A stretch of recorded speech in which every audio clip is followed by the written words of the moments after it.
Bonsoir à toutes et à tous, heureux de vous retrouver pour la tranche info en direct sur votre antenne Canal 10 Télévision avec au programme de cette soirée Info 10, le journal local et régional qui sera suivi du Focus. Ce soir, nous recevrons les membres de l'association WeBash. On reprend la saison, n'est-ce pas? Donc on parlera technologie, informatique aussi. On a différentes thématiques ce soir, à savoir la présentation des nouveautés d'Apple, c'était cet après-midi. On parlera aussi de la monnaie numérique européenne qui va bientôt entrer en jeu. Et on parlera aussi de la chute des prix de l'immobilier. Ça, c'est à venir aussi. On en parlera donc après la coupure pub de 19, mais pour l'instant, place au JT.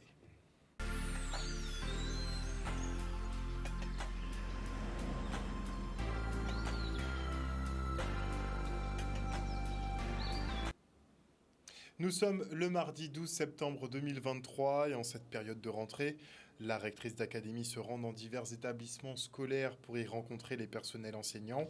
L'occasion de prendre connaissance des projets pédagogiques mis en place pour la réussite des élèves. Et à l'école de Carrère à Petit-Bourg, l'année sera marquée par le bien-être et le sport dans le cadre des Jeux Olympiques à venir. Regardez. C'est important que la rectrice puisse voir depuis tout petit comment les élèves sont installés, comment ils travaillent.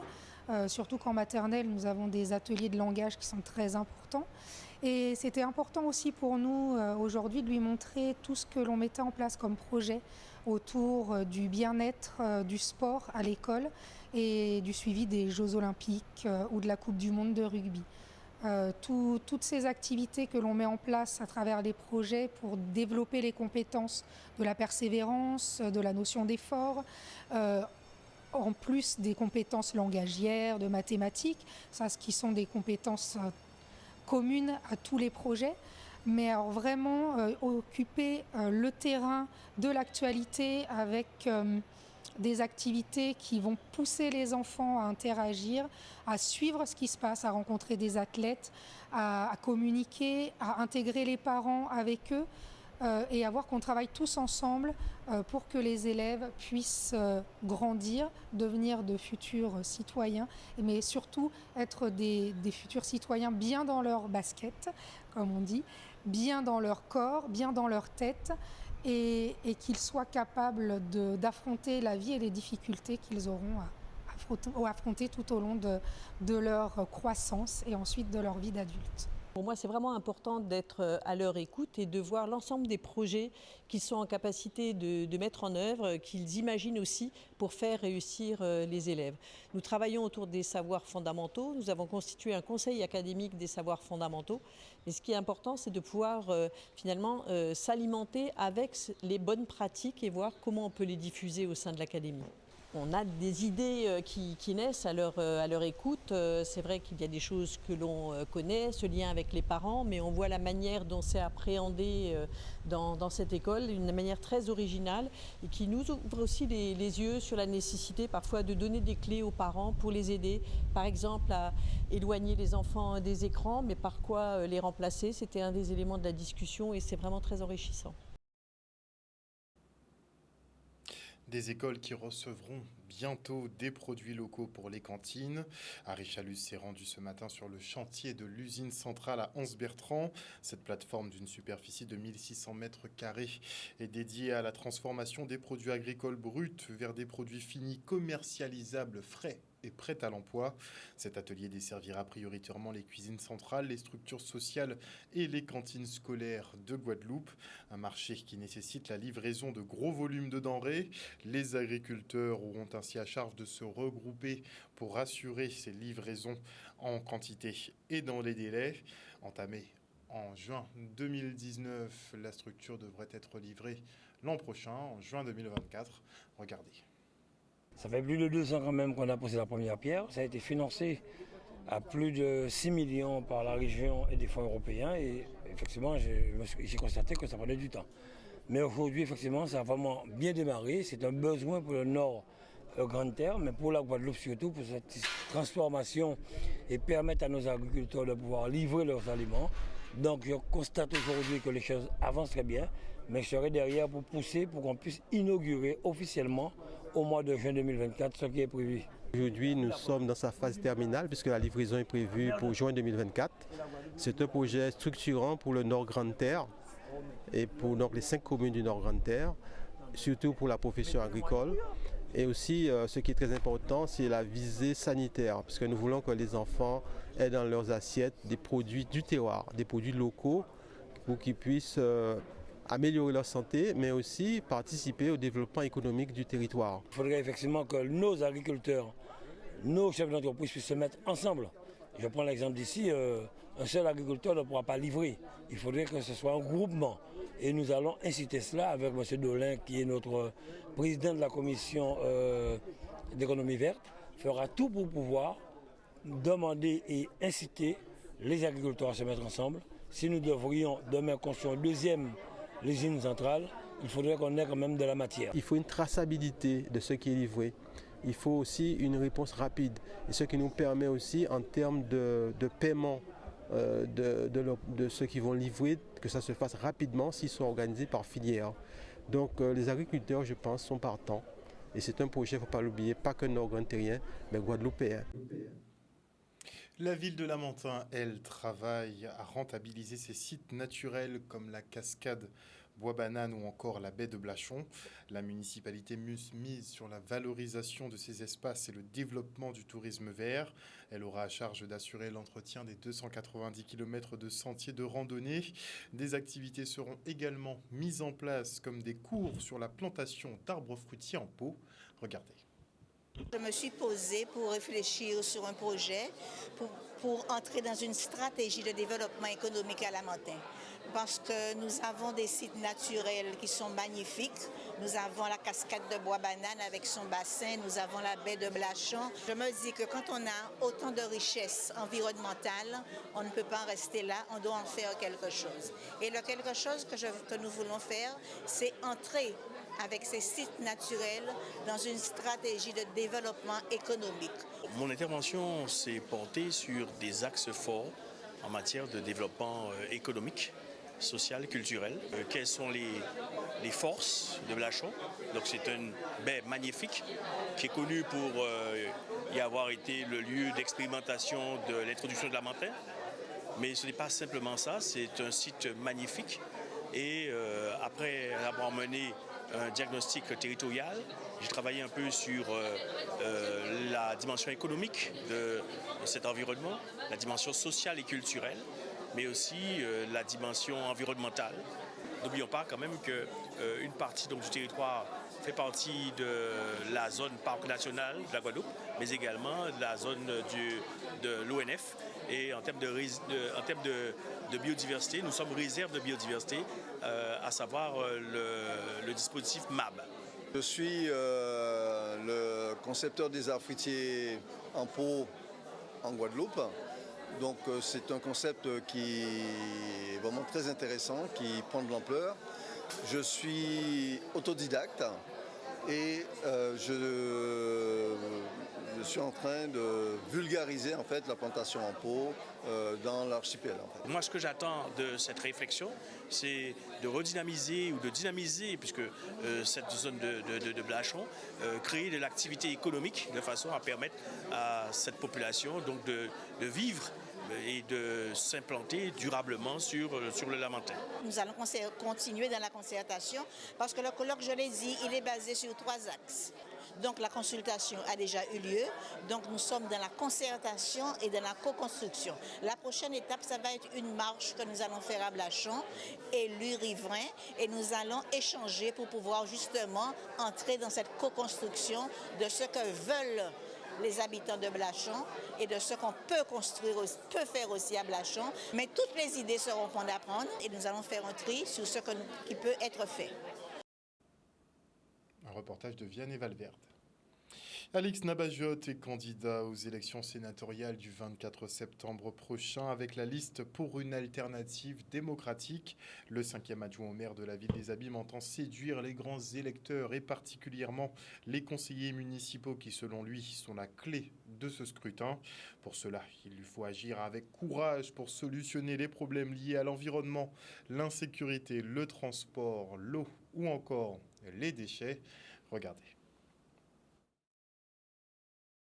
Alors mon ambition, c'est de montrer aux grands électeurs qui sont des élus municipaux majoritaires, puisqu'il faut rappeler que c'est les conseillers municipaux qui détiennent les clés de ce scrutin, contrairement à ce qu'on veut laisser prétendre, ou que c'est les maires qui confisquent ce pouvoir aux élus municipaux. Et je lance un appel à mes collègues élus municipaux, grands électeurs, pour leur dire de prendre le temps d'évaluer, de scruter, de peser, de sous-peser l'ensemble des candidats avec leurs projets et de faire le choix de celui ou de celle qui aurait le projet qui correspondrait à leurs attentes. Les thématiques institutionnelles, sociales, l'environnement, l'insécurité, l'économie, le transport, les déchets, je crois que ce sont des problématiques pour lesquelles ça fait des années que nous sommes en réflexion, nous avons fait des constats. Aujourd'hui, il faut agir. Il faut agir en étant courageux. C'est le courage qui m'emmène à être candidat. J'ai un potentiel. Nous avons beaucoup de jeunes femmes et d'hommes guadeloupéens. Nous avons un potentiel. Il faut qu'on nous laisse nous exprimer, qu'on nous laisse porter notre vision du développement de notre territoire, qu'on nous laisse aller rivaliser avec les meilleurs parlementaires nationaux pour dire qu'il y a une jeunesse guadeloupéenne qui a du potentiel et qui veut elle aussi se lancer dans le débat, porter la contradiction, faire des propositions sur les thèmes que je viens de vous développer. Et donc aujourd'hui, j'ai le courage de mes opinions, j'ai le courage, je ne suis pas un élu par procuration, j'ai été élu parce que j'ai mouillé la chemise, je me suis investi, il y a une population qui m'a fait confiance, je me dois aujourd'hui de lui dire que je suis prêt à aller plus loin dans la fonction de l'homme politique que je suis depuis 2004. Et donc aujourd'hui, j'ai envie de servir mon territoire, j'ai envie de servir avec honneur, mais il est temps que la situation des Guadeloupéens qui sont dans des situations difficiles soit aujourd'hui améliorée. Et je ne peux pas me satisfaire du bilan des sortants. Donc avec mon équipe, nous serons là à pied d'œuvre, nous irons convaincre l'ensemble des grands électeurs pour faire valoir que nous sommes, nous aussi, capables de faire mieux que ce qu'on a connu depuis tantôt. Un reportage signé Charlie Dagonia. Et maintenant, je reçois Jackie Lamy, gérant de la société Théou, un prestataire de téléassistance. Il est en compagnie de Lord, qui est responsable relationnel. Bonsoir à vous, messieurs. Bonsoir, Harold. Alors déjà, on aimerait savoir, tout savoir un peu sur le concept de Théou, prestataire de téléassistance. En quoi ça consiste? C'est ça, la téléassistance, on en entend un peu parler. Ce sont des prestations qui permettent de sécuriser les personnes souvent vulnérables, mais les personnes qui auraient besoin d'aide, que ce soit au domicile et à l'extérieur. Qu'est-ce qu'on entend par sécuriser ces personnes? C'est ça, leur permettre facilement avec des dispositifs qui peuvent être portés au poignet ou en collier, leur permettre d'alerter et de joindre nos opérateurs à toute heure. Donc dans des situations banales de la vie de tous les jours comme l'angoisse ou des plus complexes comme des chutes par exemple, ou des fugues. On parle de personnes en situation d'Alzheimer ou ayant des troubles cognitifs divers. Donc nous avons des solutions que nous avons développées, que nous apportons pour apaiser l'esprit des personnes concernées ou des proches aidants par exemple. Voilà. Donc c'est un peu mettre la technologie effectivement au chevet, on va dire, de nos aînés pour avoir une meilleure visibilité sur comment ils se portent, comment ils sont. Mais ce qui se passe, c'est, vous nous avez dit qu'il y a différents types de dispositifs, c'est ça? Oui, ça reste des dispositifs simples d'usage. Souvent, c'est représenté sous forme de médaillon sur lequel on peut appuyer. D'accord. Donc, ils doivent quand même avoir une petite pression dessus. C'est ce que j'allais dire, justement. C'est le fonctionnement de base. On appuie sur le dispositif, mais nous avons d'autres technologies qui permettent notamment d'avoir la détection de chute automatique. Donc, lors d'une chute, sans avoir le besoin d'appuyer sur le médaillon, l'alerte est lancée auprès de nos opérateurs. Le lien se fait à travers le dispositif. Donc, si mon aîné est équipé de votre dispositif, il tombe et directement quelqu'un est prévenu. À travers le dispositif. Il peut échanger comme en main libre avec le téléphone. Donc, il explique, quand il le peut, le contexte, la difficulté qu'il rencontre. L'opérateur fait le point avec et on peut solliciter, faire le nécessaire par la suite, solliciter éventuellement les proches, voire les secours. Et quand il ne peut pas échanger, pareil, un process est réfléchi pour ça aussi, pour traiter la difficulté. Voilà. Mais on est mis en lien avec qui, concrètement? Avec un téléopérateur qui est joignable 24 heures sur 24, 7 jours sur 7, et qui peut répondre, par exemple, en cas de crise d'angoisse, si la personne a besoin d'être rassurée, ou dans le cas de problématiques un peu plus sérieuses, si la personne chute, si la personne a eu un malaise, si la personne a fait une crise d'épilepsie par exemple, et au besoin, l'opérateur contacte la famille, les proches, et si besoin, si c'est vraiment grave, il contacte les secours, les pompiers qui viennent à la maison directement. Donc l'opérateur est en droit effectivement de pouvoir contacter les secours si nécessaire. Oui. Tout à fait. Je rebondis sur ce que je disais par rapport aux crises d'épilepsie.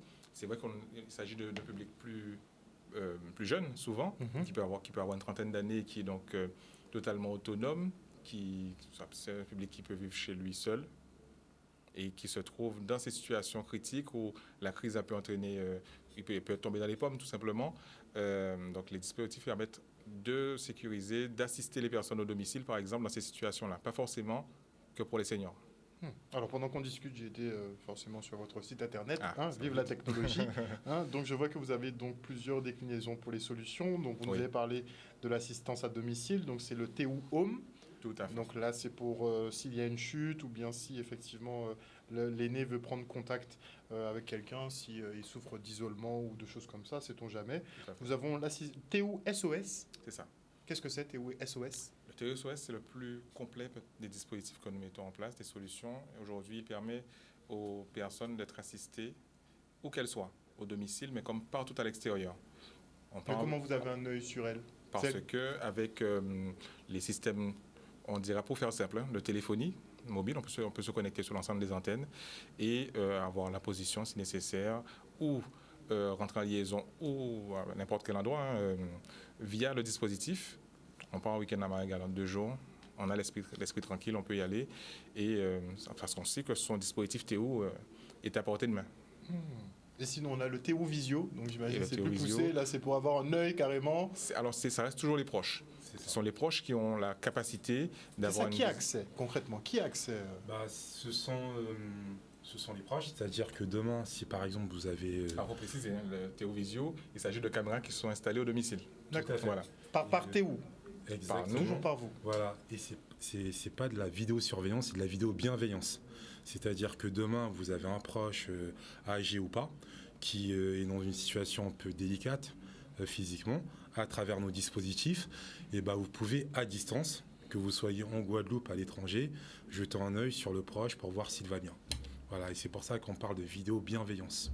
La vidéo-bienveillance, ça c'est pas mal du tout. Ça permettra vraiment de rassurer donc, les familles qui sont peut-être loin aussi. Tout à fait. Parfois, la personne est née seule ici en Guadeloupe et les enfants peuvent être en hexagone.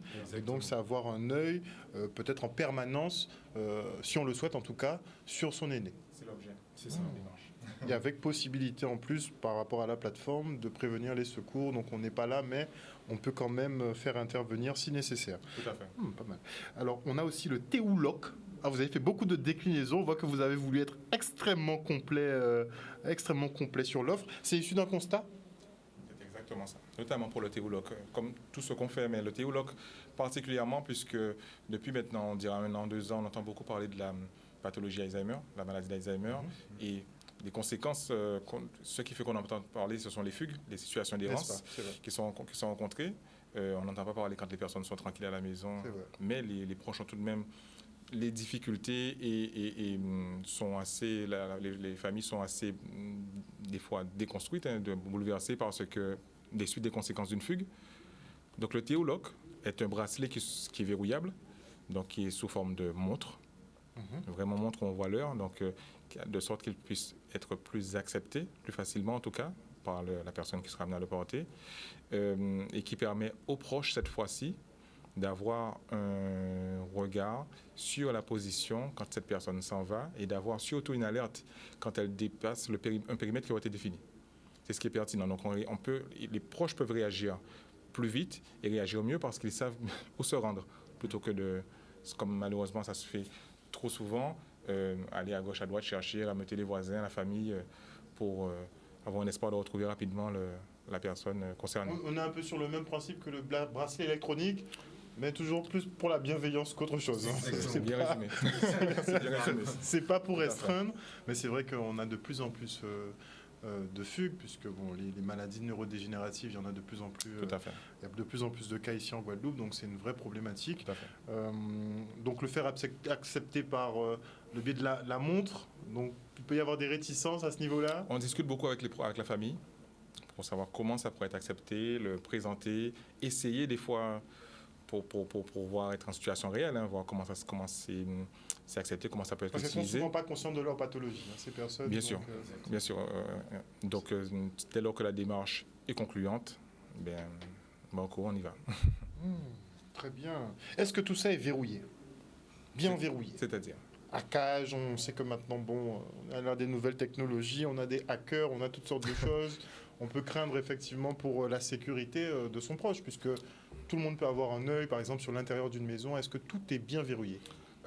Aujourd'hui, nous avons des normes de sécurisation, RGPD et autres.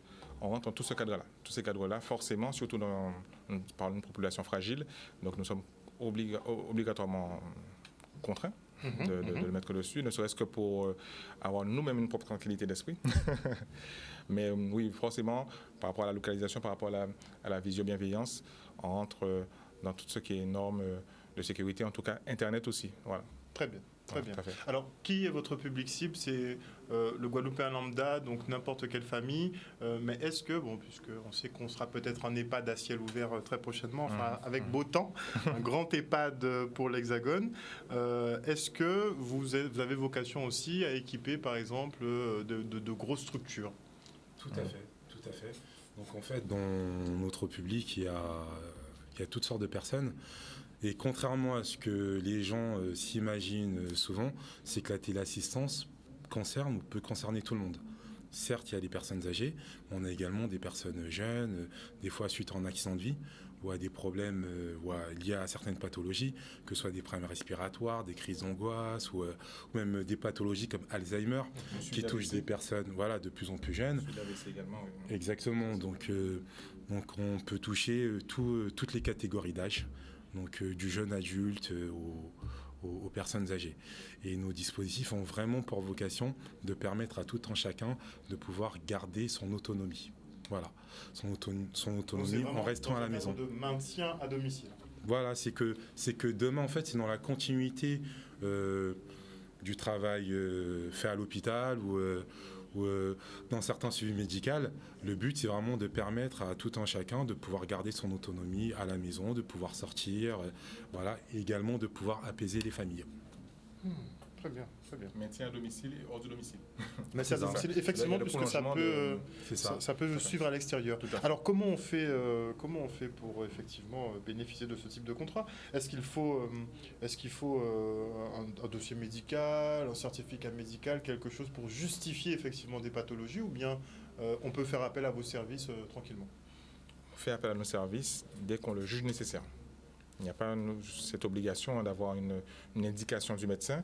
C'est toujours favorable quand le médecin invite à se munir d'un dispositif de téléassistance, mais tout un chacun est à même de le faire sans avoir une pathologie déclarée, mais les situations d'isolement aussi peuvent entraîner ce besoin parce qu'on se retrouve souvent seul à la maison, que ce soit la journée ou le soir. Et si un incident se produit et qu'on est seul, ça reste le meilleur moyen de solliciter quelqu'un. Voilà.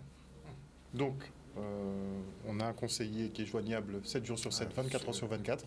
Hyper important. Oui, tout à fait. Bien quadrillé. J'ai d'autres interrogations. Il faudra qu'on se voit plus amplement pour avoir un peu des détails dans les démarches effectivement à effectuer, savoir pourquoi s'équiper, comment s'équiper, le temps que ça prend aussi, et puis en termes de coûts. Parce que bon, c'est mignon, mais ça doit quand même représenter un certain coût. On est sur de la vidéosurveillance, on est sur des dispositifs de tracking. Donc j'imagine que ça doit être un petit peu cher quand même, non? Du tout. C'est un vrai sujet. Et la réponse, c'est que ça avoisine une vingtaine à une quarantaine d'euros, selon le dispositif, bien entendu. On est sur un abonnement mensuel. Voilà, ce sont des abonnements mensuels sans engagement. Donc ça peut être pour un mois, comme pour plus longtemps. Pour si on part en vacances sur 2 mois, on sait combien... C'est exactement ça, notamment. Avec des aides, on dira, donc le crédit d'impôt d'office sur toutes les prestations, qui permet d'avoir une remise de 50% des montants qui sont payés, et et bien sûr la contribution, l'aide du département de la Guadeloupe qui permet d'avoir, cette fois-ci il faut monter un dossier bien entendu, mais on accompagne toujours les familles en ce sens, qui permet rapidement d'avoir une aide, une prise en charge de la prestation et la sécurité sociale également. Donc on aiguille toujours la personne en fonction de l'aide qui est la plus adéquate, qui est plus adaptée à sa situation, bien sûr. Voilà. Et sous un délai généralement de 2 mois et demi concernant le conseil départemental, ce qui est... Même moins. Voilà, mais 2 mois et demi on va dire pour pousser un peu, ce qui est vraiment assez rapide. Très bien. Merci beaucoup en tout cas Jackie Lamy, je le rappelle, gérant de la société TU, prestataire en téléassistance, qui était en compagnie de Laure, de son responsable donc relationnel. On prendra des nouvelles de cette société, j'aimerais bien voir un peu comment ça fonctionne plus dans le détail. Je t'en prie. On en profite. Actuellement, depuis mercredi dernier, on organise les mercredis santé, qui sont une initiative qui vise à proposer au plus grand nombre d'avoir accès à un professionnel de santé sur différentes thématiques. Donc demain, par exemple, on sera au centre social La Pointe, comme tous les mercredis du mois de septembre, et la problématique sera donc Alzheimer. On sera donc accompagné d'une neuropsychologue et d'une assistante sociale qui ont pour vocation d'informer les gens sur cette pathologie-là. Et le but étant vraiment de permettre à tout un chacun d'avoir un champ pour pouvoir s'exprimer, pour pouvoir partager, pour pouvoir témoigner, pouvoir s'informer. Donc tout un chacun sera le bienvenu, tout en sachant qu'Alzheimer, c'est une pathologie qui est quand même assez récente, assez méconnue. Et là, vous aurez vraiment libre recours pour pouvoir poser toutes les questions que vous voulez aux différents intervenants qui seront là. Merci beaucoup. Donc c'est au centre social La Pointe. Centre social La Pointe à Loricis. Voilà. Merci encore d'être venu sur ce plateau ce soir. Merci et pour le développement de cette solution pour nos seniors. On salue effectivement le travail qui a été réalisé, ne serait-ce qu'au niveau de l'interface, on est déjà pas mal. On est déjà bon, ça sent bon. Merci encore. Et on enchaîne maintenant avec la journée porte ouverte de la médiathèque de Lamentin, une opération séduction envers le tout public qui peut prendre part aux ateliers créatifs numériques et de lecture. Le reportage. Nous participons donc à cette grande campagne de promotion des bibliothèques et proposons aujourd'hui une journée porte ouverte pour le public, pour la population lamantinoise et d'ailleurs. On est en train de faire revivre les livres qui auraient pu être jetés. Donc on est en train de les recycler en faisant un pot de fleurs à l'intérieur pour faire pousser des fleurs dedans du coup. L'objectif de cette journée, c'est déjà de faire découvrir et redécouvrir la structure, les différents services que nous proposons et surtout l'idée de montrer qu'au-delà donc, de la lecture, nous pouvons proposer différentes activités de manière à rendre attractive la structure, de faire venir des publics qui n'ont pas l'habitude de venir dans ce type de lieux, en fait, dans les bibliothèques. Et voilà, donc nous avons des ateliers créatifs, des ateliers numériques, puisque bien sûr, ça c'est très important, nous surfons sur la vague du numérique. Des ateliers de lecture avec les tout petits, les bébés lecteurs, des bookface. Voilà, on a essayé de faire une programmation qui présente en cette journée tout ce que nous pouvons proposer tout au long de l'année.